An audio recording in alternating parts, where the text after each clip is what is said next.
Hi, so welcome back. So in this video we are going to see how we can write upgradable contracts and upload it to blockchain. You can use Ethereum or any blockchain.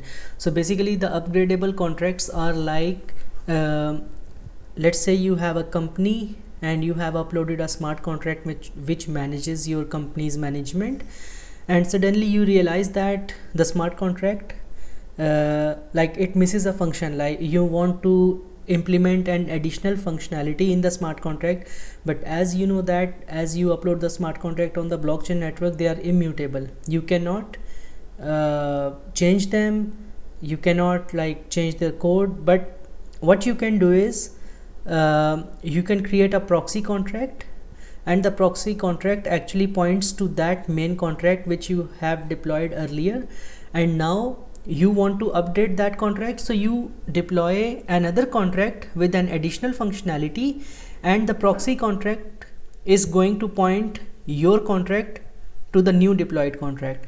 So we are going to use the OpenZeppelin contract upgradable libraries, and for writing the upgradable contracts we are going to use Hardhat.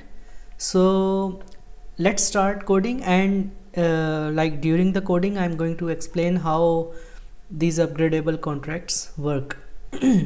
So let's go and start coding. So let's go to new terminal. First of all we are going to initiate npm project, npm install. Oh wait, I'm going to copy the dependencies instead of writing, so I'm just going to copy and paste it here, and npm install. Let's wait for these libraries to be installed.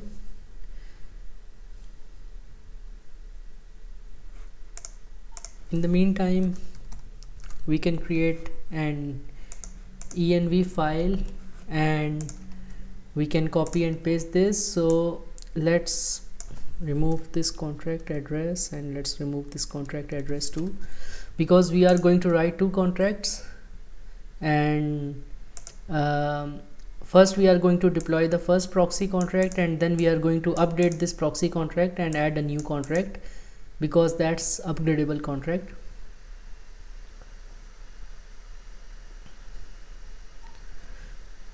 So if we actually go and search for upgradable contracts solidity, yeah, if we see this, so you implemented the smart contract and this is the old implementation. So user send the request to proxy, and proxy actually sends the request to the old implementation. But in the upgradable smart contract you upload a new implementation of your contract. So instead all this functionality will be in this contract, like all the variables which are stored or all the functions, they will be implemented in this new instance too. But at the same time this new instance is going to implement some new functionality which we are going to see in this video. So basically the users send the request to proxy contract, and the proxy contract actually sends the request to old or new contract based on the address which is being stored. So we are going to see, okay, so all these packages are installed. So let's say npx hardhat javascript, and in the contracts we are going to, let's delete it, we are going to say contract v1.sol and contract v2.sol. I'm not going to write contract, I'm just going to copy and paste these contracts, and I'm going to explain how it works. So this is the second contract. So this is the first version of the contract. Let's say you have a contract which initializes a value. This is, you can consider it as a constructor because it's OpenZeppelin's library, so it is being imported, and this is a constructor. So you have two functions, set value and get value. So you set a value here, and then you can set the value here again too, and then you can get a value using by returning the value, which is unsigned into 56. And suddenly you realize that, okay, I have uploaded this contract, but I want to add new functionality, and I want to add a function which increases the value of the value. The variable is value, so yeah. So now you want to put this function in this function, in this contract, right? So what you can do, something like this, you can copy this function. Let's say you can copy this function here, and you can remove everything, let's say, and you upload the new copy of this contract, but all the previous data will be lost. So what you can do is, instead you can define a new contract with the new function and simply use the contract proxy to upload the contract. And here I'm going to copy and paste the Hardhat config file. Basically I was before making this video, I was testing it with Volta testnet, but there was some problem I was facing.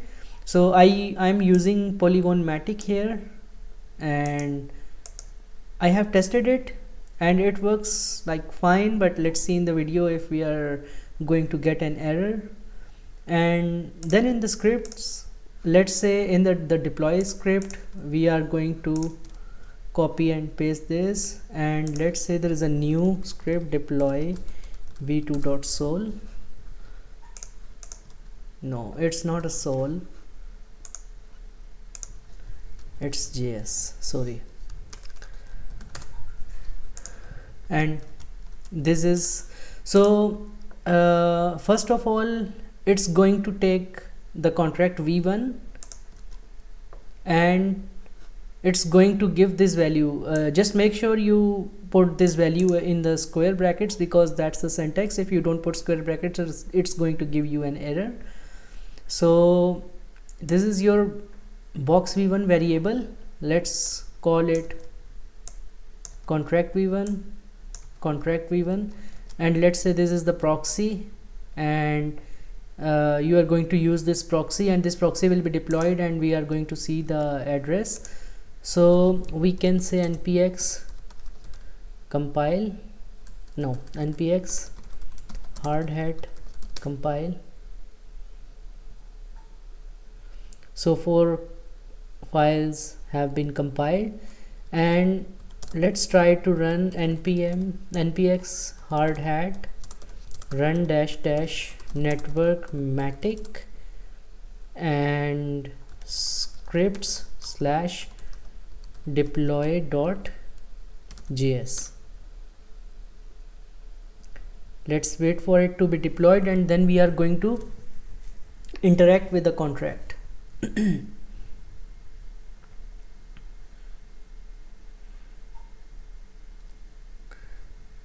It's being written in the blockchain, so it's taking some time because the confirmation time of Polygon-matic and the energy web chain is different, so it's taking more time than Volta testnet. Let's wait for it. Okay, so our contract is deployed. We can just go and copy this, and then we can copy the contract address here too. So we are going to deploy the contract again. So let's create a file, index.js, and we are going to copy and paste the code here. We are going to take API URL, private key, contract address. We are going to grab ABI. This is the provider signer. I have done all these things in my previous video, so I'm just copying and pasting it. And then we have created a contract instance. Just make sure you are using v1, because we have just deployed v1 and we have not yet deployed v2. So let's in the deploy we have set the value as 23. So we are going to get the value. It must give us the value 23, and let's say we want to set the value set value to 25, right? And then we are going to see if await transaction dot wait, and let a is equals to, it's going to get the value again. So let's run this file node. So we are first getting the value, then we are setting the value again, and then we are getting the value. So node index.js, we set the value as 23, so we got 23. Now this transaction is being written in the blockchain, so let's wait for it, and then we are going to get this value 25 in the next run.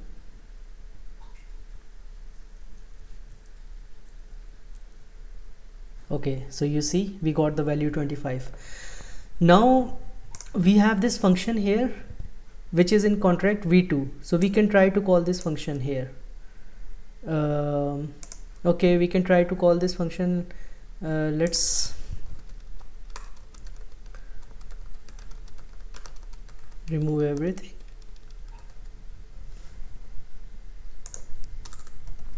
This is the function name, and I'm going to copy and paste this here, and we can say increase value, because it has not been set in the v1, so we are going to get an error. So we see contract instance dot increase value is not a function because it has not yet defined. So what we can do is, so if we go to like the deploy v1, so we are first getting the contract v1, and then we are, instead of deploy, we are using deploy proxy. We are giving the parameters of v1 like ABI and bytecode, and then we are giving the constructor, and then we are waiting for the proxy to be deployed. In the deployed v2, we have this contract address which is deployed. Then we are getting contract v2, which is the upgraded version, and here we are saying this contract v2 is contract v1, like this contract v2 is inheriting all the functions and values of v1, and it is just adding a function here. So you can consider this contract v2 as this, like it has everything and it has a new function. So if you go to v2, we have given the proxy address, and we are using contract v2, and then we are giving the proxy address in upgrade proxy. So this upgrade proxy function is going to upgrade the contract to v2, and then it is going to console.log upgraded.address. So if you actually go to this link, you are going to see the same thing. Like if you go here, you can see how we can use these things.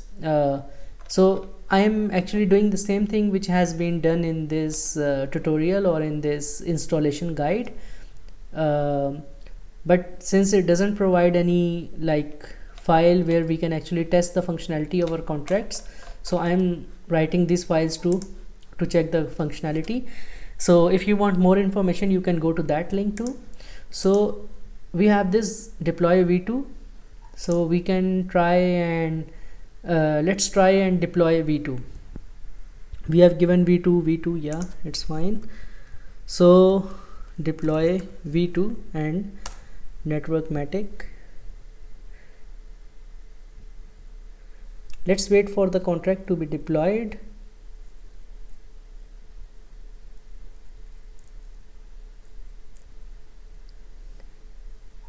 Okay, so the contract is deployed,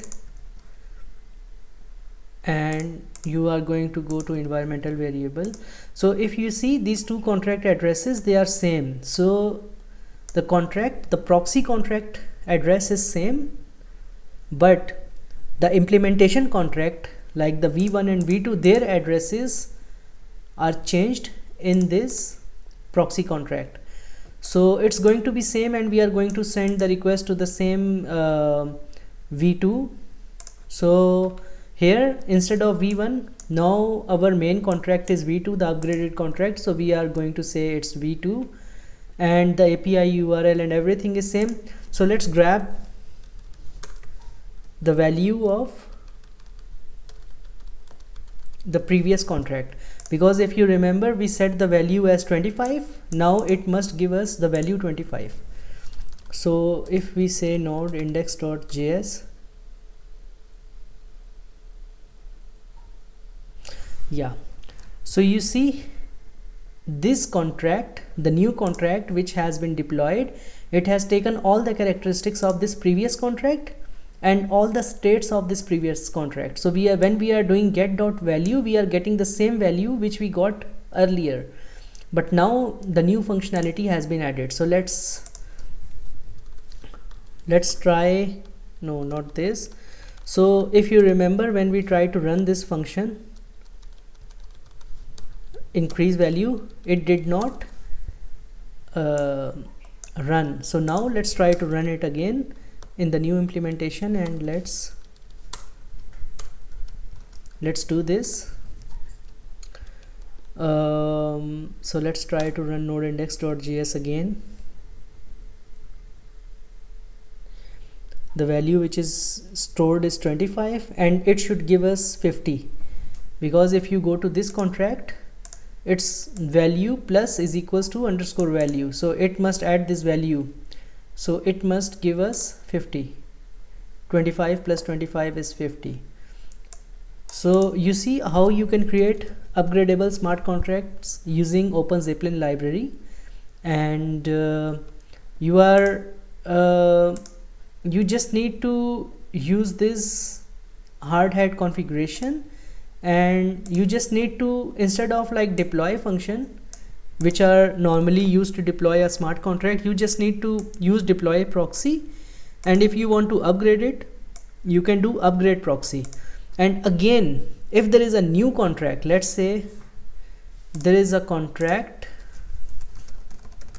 v3.sol,